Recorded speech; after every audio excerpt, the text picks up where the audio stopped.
Você sabe os riscos da contabilidade para a sua instituição, para a sua igreja? Vem aprender com a gente agora nesse vídeo e não corra mais esses riscos. Aqui nós estamos com Flávia Rodrigues e também com Murilo Tasca. E eu, Evelyn Tasca. Nós somos cada um especialista em alguma área e a gente veio trazer dicas sensacionais para você não ter mais dúvida e tirar a sua instituição do risco. Então fala aí, Murilo. É verdade, pessoal. A gente precisa estar muito atento, inclusive com tudo que está acontecendo, não só no Brasil como no mundo. E o direito religioso, ele é algo sagrado. A gente precisa ter em mente que existem algumas regras e essas regras precisam ser cumpridas. A gente fala sempre de imunidade. Não tenha dúvida disso. A organização religiosa, ela tem a sua imunidade, mas ela tem as suas responsabilidades. Uma delas, no momento que você tira o CNPJ, você está imune de imposto.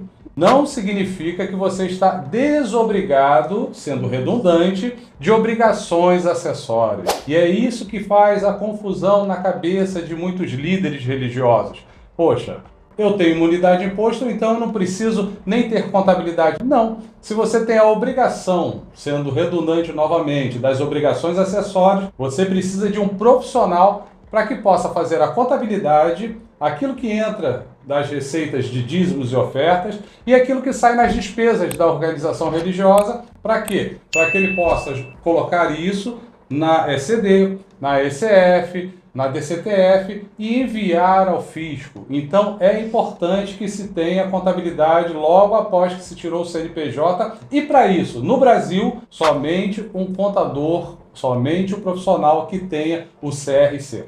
Isso é interessante, Murilo, porque as igrejas que deixam de fazer, o envio dessas obrigações, elas ficam penalizadas, elas ficam sujeitas a multas com juros. Isso acaba prejudicando o desenvolvimento da igreja, que a gente sabe que a igreja tem ali as suas doações através de dízimos e ofertas, e é um dinheiro já direcionado realmente para fazer ali a obra.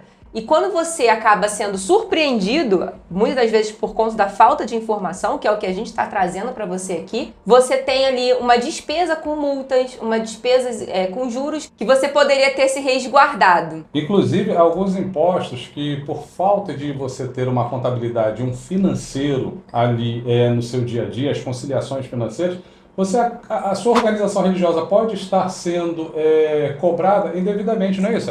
Sim, o artigo 150 da Constituição, ele garante a imunidade das igrejas, ou seja, até mesmo se você tiver rendimentos de aplicações financeiras como IR e IOF, a igreja está imune a esses impostos, essas retenções. Então, a gente tem até aqui no Grupo Tasca, a gente faz um kitzinho para o cliente entregar para o gerente, porque o gerente ele não é especialista em igrejas, então ele desconhece isso, né? Então, a gente faz o kitzinho onde a gente apresenta junto com uma carta dizendo que a igreja não pode ser retida, nem de IR, nem de IOF. Por isso a importância da conciliação financeira e da organização financeira nas organizações religiosas, não é isso? Sem dúvida, porque somente assim a gente consegue ver o real, o que está acontecendo ali, em tempo real, como você gosta de falar, E para isso a gente também tem o Tesoureiro Digital, que é uma outra ferramenta, porque se você pensa assim, é só contabilidade, o nosso escritório, ele é completo para realmente servir as igrejas. A gente tem a contabilidade, que como eles falaram aqui, vocês são obrigados por conta da questão das obrigações acessórias, mas também nós temos várias ferramentas para ajudar o seu ministério a realmente estar resguardado e ter essas possibilidades, porque só assim que a gente consegue enxergar. O Tesoureiro Digital, ele fica em parceria com o seu tesoureiro. Se quiser saber mais, também bota aqui na descrição, Bota aqui nos comentários, que vai ser um prazer enorme a gente estar apresentando para você o Tesoureiro Digital. Sensacional! Flavinha, cheguei aqui, sou um líder religioso e meu CNPJ está inapto, justamente porque você acabou de falar que eu tirei o CNPJ e tinha obrigações. E agora? É difícil? É complicado? Não, Dolorido? não é dolorido. Dolorido vai ser por quê? Porque a igreja vai acabar pagando multas que não deveriam ter sido pagas, justamente porque as obrigações estariam sendo enviadas dentro do prazo determinado. Então ali você eliminaria a questão das multas, né? Teria uma orientação profissional em relação a isso, mas não é nada complicado. A gente faz todo um ajuste, todo um levantamento do período que a igreja precisa regularizar, né? Quais são as obrigações que ficaram de ser enviadas e não foram. E aí a gente faz um planejamento.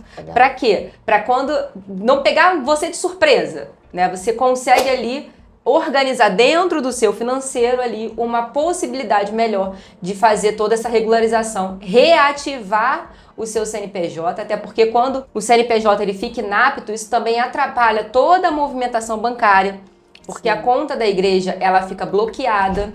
Então isso também acaba atrapalhando até mesmo a própria regularização, porque às vezes, né, o pastor ou a diretoria com a membresia vão precisar, nesse primeiro momento, chegar junto da igreja para poder regularizar, para que a conta da igreja às vezes seja desbloqueada e aí então conseguir, né, fluir todo o financeiro. É complicado, mas não é nada assim absurdo não, dá para fazer de boa. A reboque, o que acontece? Existem alguns mitos, existem algumas lendas que complicam a vida da organização religiosa. Uma delas é sobre as receitas.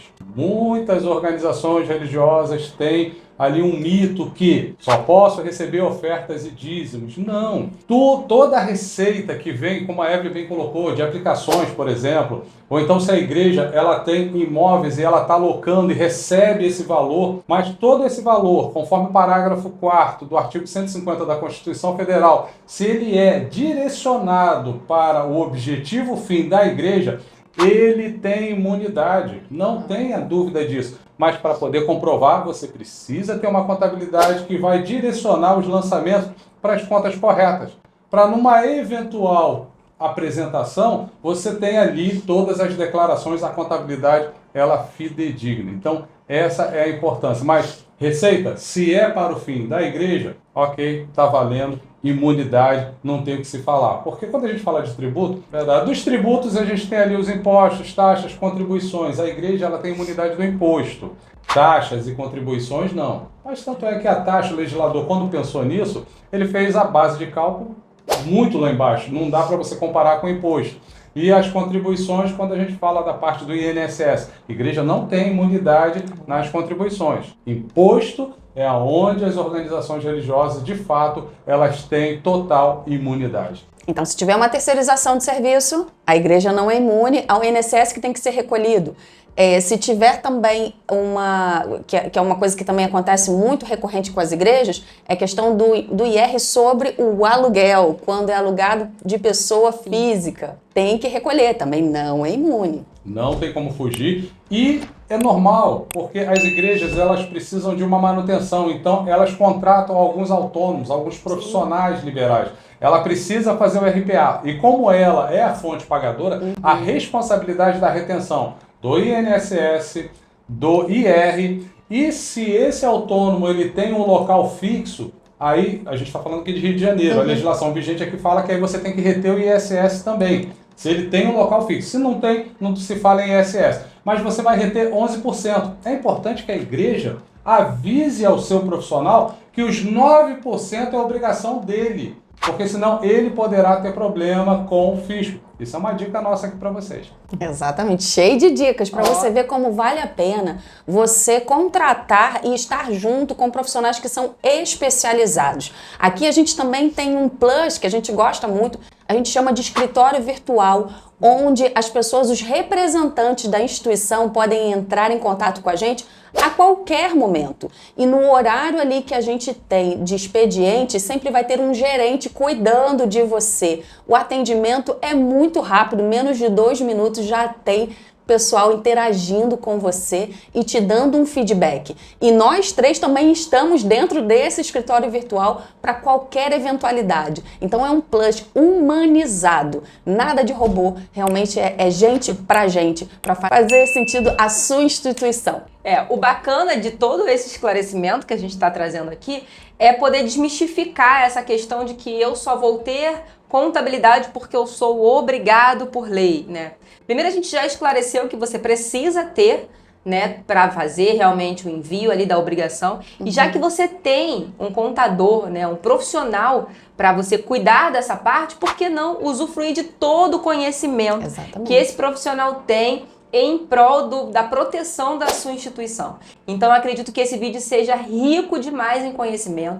Ele não pode ficar parado aqui só para você. Você precisa compartilhar isso com mais pessoas, com pastores que são amigos, pessoas que trabalham em tesouraria, na secretaria das igrejas, para que eles também tenham esse conhecimento e comecem, assim, usufruir também dessa proteção nas instituições deles. E não podemos deixar encerrar esse vídeo sem falar do documento mais importante, a Carta Magna das organizações religiosas, a Constituição Federal das Igrejas. O Estatuto Social.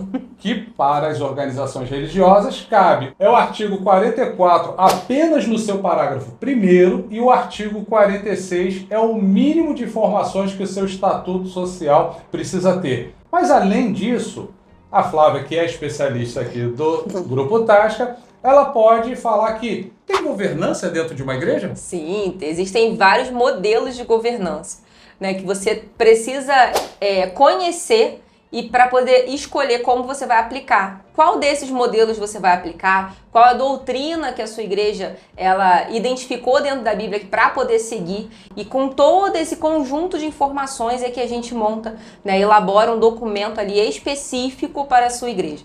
Nada de ficar pegando modelos aleatórios no Google. Por que que isso é perigoso? Porque pode ter ali alguma informação que não condiz com a doutrina que vocês escolheram, ou até mesmo não ter alguma informação que deixa a sua igreja desprotegida. É verdade, gente. E a minha última dica aqui é o seguinte: procure profissionais especializados em organização religiosa. Sim.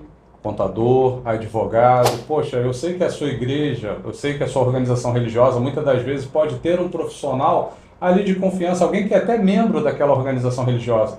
Mas com todo carinho, com todo amor, ele conhece sobre direito religioso? Não. Então procure profissionais que entendam de direito religioso. Isso é muito importante para vocês, é muito importante para a sua organização religiosa. Então o que você está esperando para entrar em contato agora mesmo com a gente? Coloca aqui nos comentários, chama no link, chama no direct, faz o que você quiser, mas toma uma atitude hoje para fazer diferença na instituição, fazer diferença na propagação do reino, porque a igreja cuidada é igreja protegida. Deus abençoe.